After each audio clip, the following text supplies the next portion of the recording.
Salut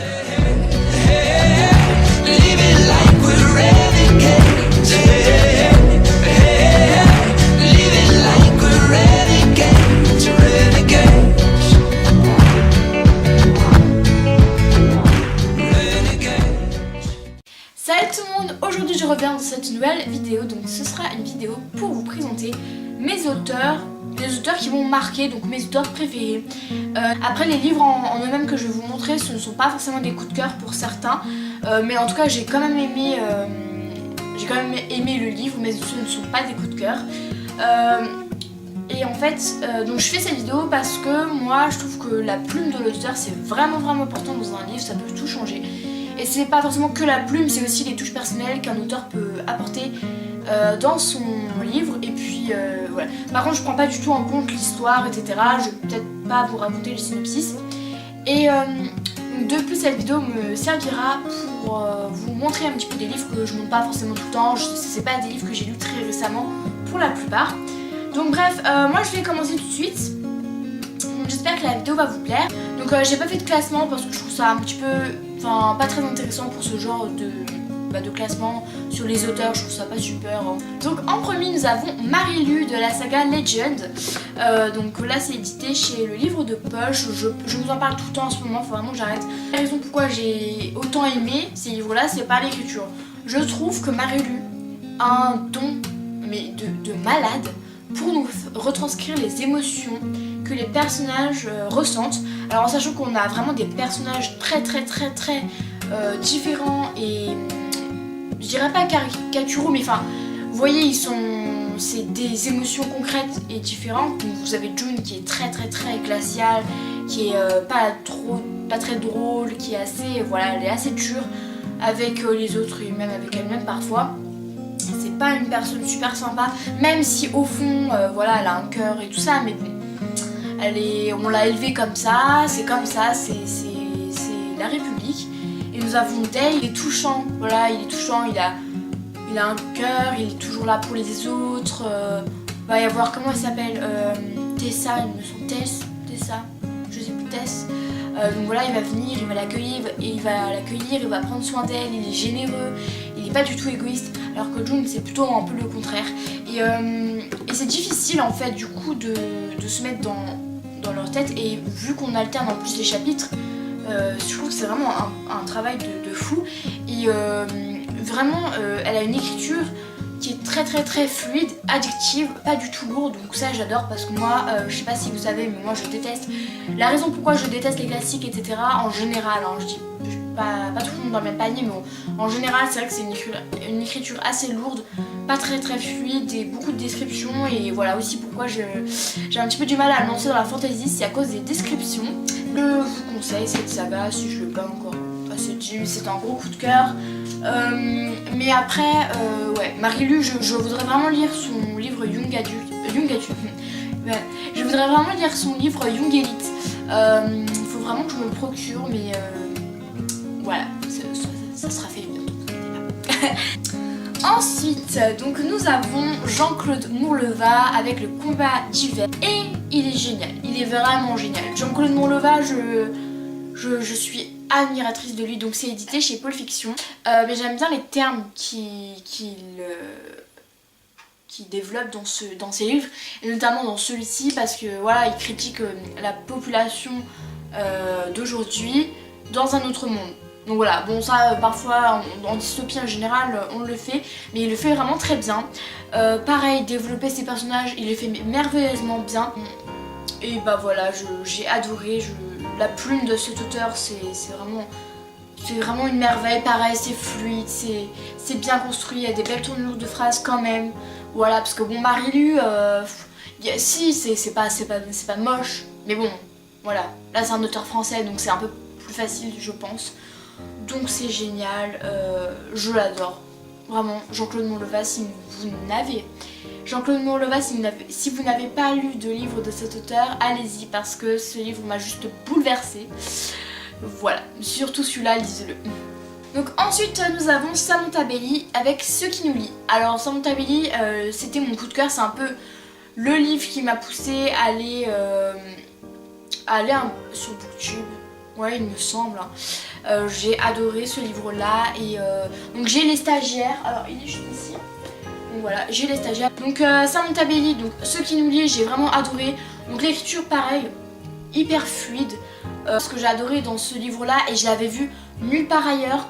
Et je trouve que c'était une super bonne idée de la part de l'auteur, c'est de faire une fois le passé, une fois le futur, non le présent, le passé et puis le futur. Enfin vous voyez, c'est dans le temps. C'est pas forcément chronologique, c'est un peu dans le désordre. Et je trouve ça super intéressant.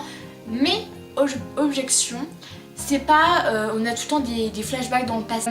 Donc moi j'ai horreur des flashbacks. Je trouve ça, enfin quand il y en a un ou deux ou même trois ça va, mais quand t'as tous les chapitres t'as un flashback, ça a le don de m'énerver.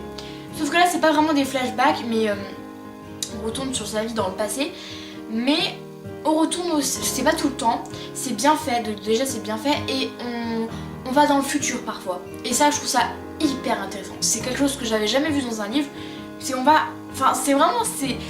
cette auteure, elle nous a bouleversé, enfin m'a bouleversée dans le temps, et je trouve ça génial.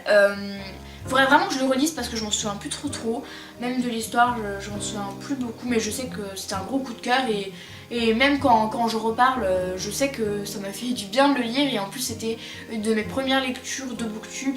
Donc voilà, peut-être que je vais plus vous parler de l'écriture de Samantha Bailey en elle-même dans le livre Les Stagiaires, donc qui se trouve juste ici, que j'avais lu. Au départ je voulais pas trop le lire, mais en fait voilà, je l'avais vu au magasin, enfin non, je l'avais vu au salon du livre de Montreuil du coup, et voilà, je l'ai acheté, je l'avais pas trop. Et c'est vrai que c'était un gros, c'était pas un coup de cœur, il était moins bien que Ce qui nous lie, j'ai trouvé, il m'a moins marqué.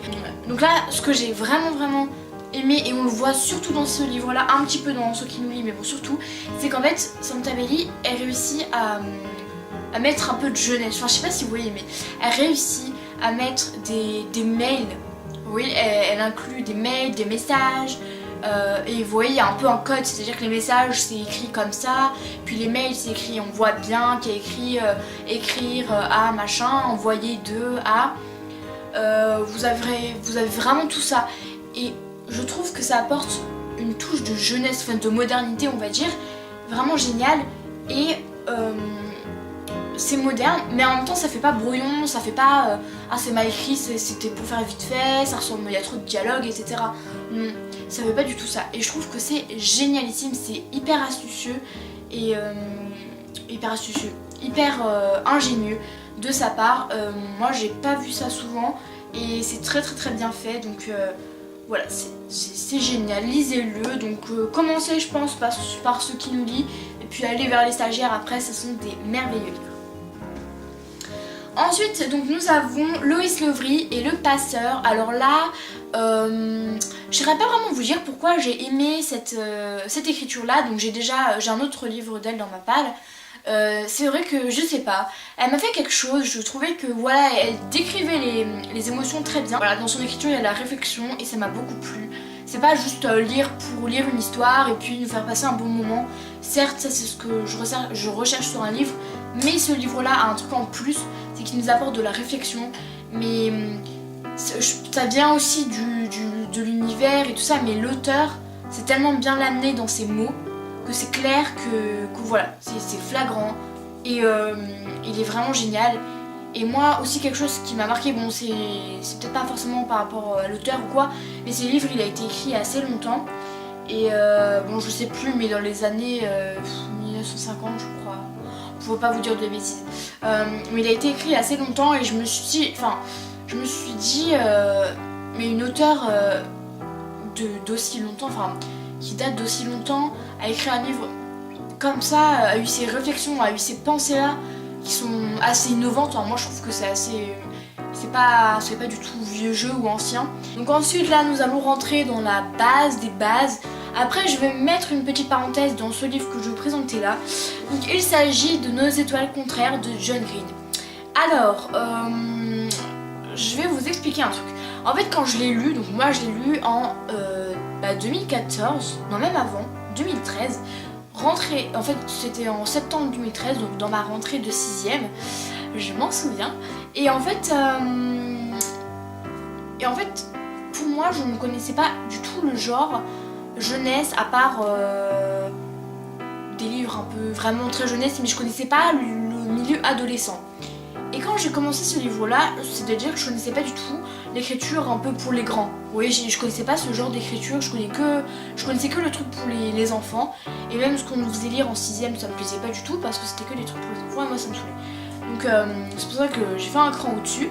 Et je connaissais pas du tout ce genre d'écriture. Je trouvais que John Green avait une facilité à apporter de la légèreté dans un sujet, enfin, sur un sujet qui normalement n'est pas joyeux, n'est pas... et voilà, que quand on en parle, on est assez gêné en général. Après, je dirais que je trouve son écriture maintenant vraiment similaire à celle de David Levitan. Peut-être que pas mal de personnes, je pense, ne seront pas d'accord ou nous taperont peut-être sur les doigts, mais pas forcément un défaut. Mais je dirais que maintenant, l'écriture de John Green en elle-même, toute seule, elle est vraiment pas si originale que ce que j'avais vu au premier abord. C'est-à-dire que maintenant que j'ai lu plus de livres, maintenant que j'ai lu comme aujourd'hui, donc David Levitan, il y a même d'autres auteurs, mais ils me viennent pas en tête, mais la plupart des auteurs, j'appelle ça, je sais pas, les auteurs comme ça, ils ont un peu le même style d'écriture fluide, avec une romance, on se pose des questions par rapport à l'adolescence, ou voilà, on se pose des questions sur la vie, et qu'on passe un bon moment. Mais ça se ressemble un peu. Je trouve que maintenant, John Green, son écriture se ressemble un petit peu avec tout plein d'auteurs de ce genre. Donc, Là où tombent les anges de Charlotte Bousquet, qui est pour moi l'auteur la plus poétique. C'est vraiment dans les livres récents que j'ai lus, même si vous voulez de 2015, c'est vraiment l'auteur pour moi qui a la plus belle écriture. Il y a beaucoup de citations, c'est très bien fait, super forme de fin. Ces phrases sont d'une beauté, c'est vraiment un truc de malade. J'ai jamais vu ça de ma vie. Vous voyez la plume là, ça représente la beauté de ces phrases. Je sais pas, tout le temps quand je vois cette plume, ça me fait penser à Charlotte Bousquet quoi. Ça me fait penser à les mots, comment elle les pose comment elle les écrit. Enfin, elle a une belle écriture, phrases très bien construites. C'est pas gnangnan pour autant, c'est pas long, c'est pas trop descriptif pour autant, vous voyez, et c'est quand même moderne.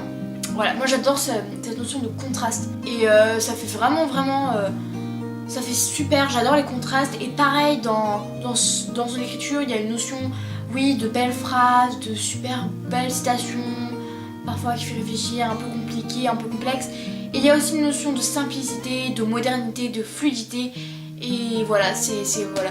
Et il y a quand même du suspense, enfin, c'est du suspense, on a envie de savoir ce qu'il arrive au personnage.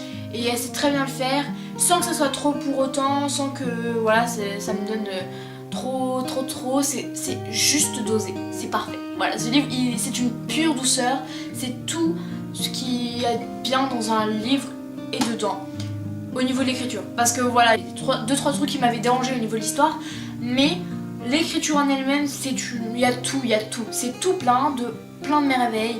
Vous pouvez déchiffrer plein de choses, vous pouvez comprendre comprendre différemment plein de choses. J'espère que la vidéo vous aura plu et puis moi je vais vous dire à la prochaine fois.